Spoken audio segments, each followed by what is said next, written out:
Πολλές φορές, όταν θέλουμε να πάμε και να αγοράσουμε ένα προϊόν επώνυμο, συνήθως υπάρχει κάτι το οποίο μπορεί να μας πιστοποιήσει ότι αυτό το προϊόν είναι όντως το γνήσιο. Ξέρετε, λίγο πολύ, όλοι μας έχουμε αντιληφθεί ότι ζούμε στην εποχή του αντίγραφου. Σε οτιδήποτε υπάρχει σήμερα σε αυτόν τον κόσμο, υπάρχει το γνήσιο, υπάρχει και το αντίγραφο. Το ίδιο συμβαίνει με εμάς τους ανθρώπους. Ξέρετε, εμείς ως άνθρωποι έχουμε τη συνήθεια να λέμε μεγάλα λόγια για τους εαυτούς μας. Εγώ είμαι πιστός εδώ και 20 χρόνια, αγαπώ τον Ιησού Χριστό, βοηθάω όλο τον κόσμο, διαβάζω τη γραφή μου 5 φορές την ημέρα, προσεύχομαι 15 φορές την ημέρα και έχω αποφασίσει, λέει, να ακολουθήσω τον Ιησού Χριστό μέχρι το τέλος της ζωής μου. Συνηθίζουμε να δίνουμε πολλές υποσχέσεις. Εγώ, λέει, να ξέρεις, ό,τι πω, ο λόγος μου εγγύηση. Άρα βλέπουμε ότι ο άνθρωπος μπορεί να είναι πολλά κατά ομολογία, αλλά όχι έτσι και στην καρδιά του. Μπορεί ο άνθρωπος να είναι χριστιανός κατά ομολογία, να είναι πολύ πνευματικός, πολύ πιστός, πολύ καλός, αδερφός, ευλογημένος, αλλά να μην είναι έτσι στην καρδιά του. Ο Παντοδύναμος Θεός γνωρίζει ότι ως άνθρωποι συνηθίζουμε να λέμε πολλά. Γι' αυτόν τον λόγο του αρέσει πάντοτε να εξετάζει την καρδιά. Επειδή γνωρίζει ότι εμείς οι άνθρωποι όταν έχουμε ανάγκη, τάζουμε γη και ουρανό. Αλλά όταν λάβουμε αυτό που θέλουμε, αυτό που ζητάμε, τότε κάνουμε κάτι πολύ λίγο ή και τίποτα. Πού είναι όλοι αυτοί στο παρελθόν που τάξανε γη και ουρανό στον Θεό, μέχρι να λάβουν το θαύμα, μέχρι να λάβουν την ευλογία, μέχρι να λάβουν την απελευθέρωση ή την προφητεία? Πού είναι σήμερα? Αν θέλουμε κι εμείς να σταματήσουμε να εμπιστευόμαστε ανθρώπους που δεν είναι πραγματικοί, που δεν είναι γνήσιοι, αν θέλουμε να μάθουμε να αναγνωρίζουμε όταν κάποιος δεν είναι ειλικρινής, δεν είναι γνήσιος, ποιος είναι ο τρόπος, πώς μπορούμε να το κάνουμε κι εμείς αυτό, όπως ο Θεός εξετάζει? Αυτά θα αναλύσουμε σήμερα στο σημερινό μας μήνυμα με τίτλο «Η απόδειξη της γνησιότητας». Πόσες υποσχέσεις έχουμε δώσει στη ζωή μας, πόσα λόγια έχουμε πει για τον εαυτό μας και εξακολουθούμε να λέμε, χωρίς να μας απασχολεί όλα αυτά που είπαμε, άμα θα μπορέσουμε καν να τα κάνουμε. Και όταν βγαίνουμε στον δρόμο να περπατήσουμε, Γιώργο, ναι, έλα γυναίκα, έρχομαι, είμαι στον δρόμο. Κάνεις, δεν τον είδες τον έναν. Σε βλέπει, εσύ δεν είχες πει, ναι. Πάω για ψώνια τώρα, βιάζομαι, άσε, έχω δουλειά. Και τρέχεις να κρυφτείς. Γιατί έχεις δώσει τόσες υποσχέσεις, τόσα μεγάλα λόγια, που δεν μπορείς να τα μαζέψεις τώρα. Άρα βλέπουμε, πρώτο μάθημα για σήμερα. Οι ισχυρισμοί σου, εκτός και αν δοκιμαστούν μέσα από μια πραγματική κατάσταση, παραμένουν ύποπτοι. Για ποιον παραμένουν ύποπτοι? Παραμένουν ύποπτοι για τον Θεό και για εκείνο το παιδί του Θεού που θα λάβει σήμερα αυτή τη σοφία. Με άλλα λόγια, ό,τι και αν σου λέει κάποιος, όσο μεγάλα λόγια και αν σου λέει, όσες υποσχέσεις και αν σου δίνει, περίμενε πρώτα να δοκιμαστούν. Μη βιάζεσαι να εμπιστευτείς.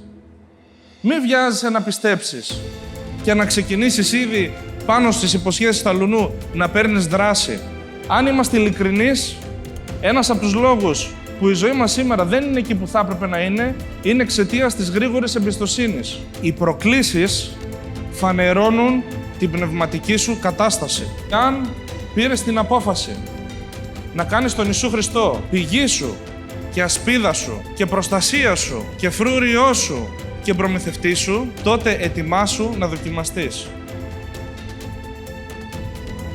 Επειδή ο Θεός δεν παίρνει έτσι απλά ελαφρά την καρδία τα λόγια που δίνουμε, αλλά θέλει να σε εξετάσει, θέλει να σε δοκιμάσει, θέλει να δει, για να δω αυτός ο άνθρωπος εννοεί αυτά που λέει. Για να δω αυτός ο άνθρωπος, αν κάνω όλα αυτά που μου ζήτησε, θα συνεχίσει να κάνει το σωστό ή θα με ξεχάσει ή θα με προδώσει? Με άλλα λόγια, χωρίς δοκιμασία δεν υπάρχει ανταμοιβή. Τι είναι αυτό που ζητάς σήμερα από τον Θεό? Όλοι μας κάτι έχουμε ανάγκη. Και συνήθως προσφέρουμε κάτι σαν αντάλλαγμα. Θεέ μου, ευλόγησέ με για να σε υπηρετήσω. Και ρωτώ εγώ, ποια είναι η απόδειξη της γνησιότητάς σου? Αν θέλεις να δεις την απόδειξη γνησιότητα σε κάποιον, τι να δεις, τι να προσέξεις? Τα έργα του. Να δεις την ώρα της δοκιμασίας. Όσοι έχουν λάβει την απόδειξη αυτή της γνησιότητας, ξέρετε τι κάνουν την ώρα της δοκιμασίας? Ευλογούν τον Θεό μέσα στη δοκιμασία τους. Δεν αλλάζουν δρόμο. Δεν προκύπτει ξαφνικά κάτι έκτακτο για να εξαφανιστώ. Δεν αλλάζω γνώμη.